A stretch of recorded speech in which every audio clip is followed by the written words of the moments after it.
In a time of chaos, when empires clashed and faith was tested on the anvil of war, one name echoed across deserts and mountains, whispered in fear by his enemies, and sung with hope by his people. This is the story of Saladin Yusuf ibn Ayyub, known to the West as Saladin. Our story doesn't begin on a throne, but in the fortress city of Tikrit in modern-day Iraq in the year 1137. Born into a respected Kurdish military family, young Saladin was not destined for greatness. He was quiet, thoughtful, more drawn to theology and mathematics than to the clang of swords. He loved the calm recitation of the Quran more than the roar of battle. But destiny had a different plan. The world around him was fractured, Muslim states divided, while Crusader kingdoms rose in the heart of the Levant. Under the mentorship of his uncle, the great general Shirkuh, Saladin first stepped onto history's stage. He was sent to Egypt into a storm of intrigue and war. He learned quickly not only how to fight, but how to lead. He saw the weakness that division brought and vowed to change it. When his uncle died, Saladin, against all odds, became vizier of Egypt. Many dismissed him. They thought he was a puppet. They were wrong.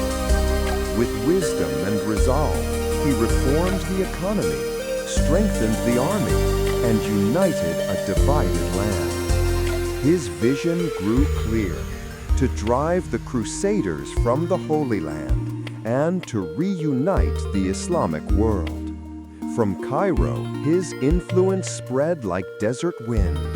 He brought Damascus and Aleppo under his rule, sometimes by sword, but often through diplomacy and justice.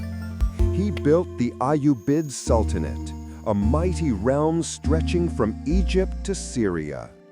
The Crusader states were surrounded.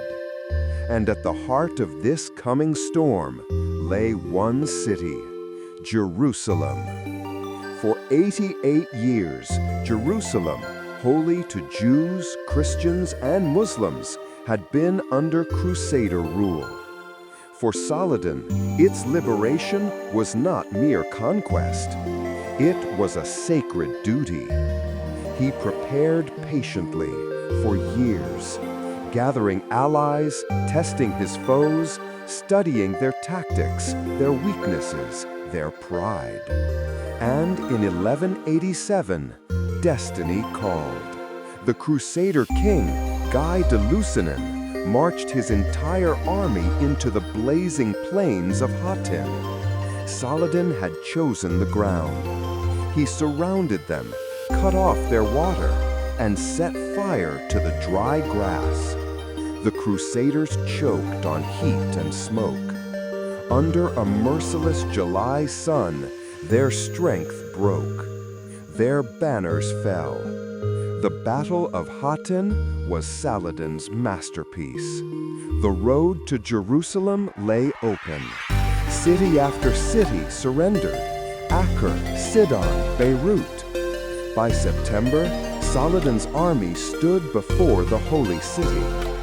Its defenders, desperate and afraid, begged for mercy. And mercy was given. No massacre, no revenge. Saladin allowed safe passage for thousands. He paid the ransom of the poor with his own wealth. He entered Jerusalem, not as a conqueror, but as a liberator. The call to prayer once again rose over Jerusalem. Yet the Church of the Holy Sepulchre remained untouched, a symbol of peace and tolerance. Where the Crusaders had spilled blood, Saladin showed mercy. His greatness was not only in battle, but in compassion. But his triumph sent shockwaves across Europe. The Third Crusade was born, led by mighty kings, including Richard the Lionheart of England. For 2 years, two legends clashed across the Holy Land. Arsuf, Acre, victory and defeat traded hands. But Richard could never retake Jerusalem, and Saladin never lost his humanity.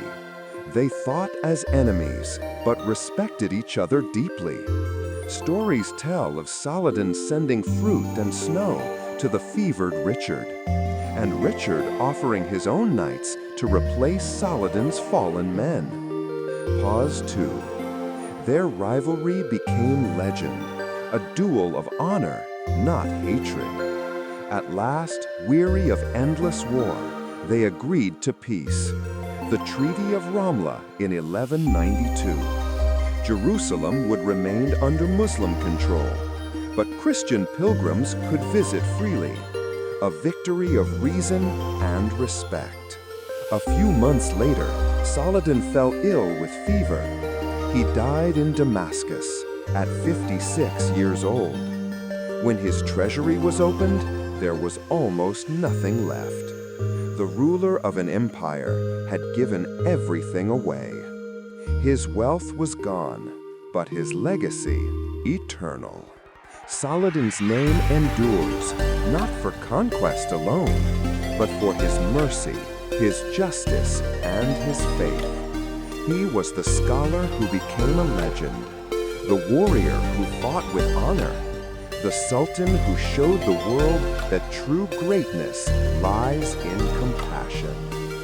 Thank you for joining us.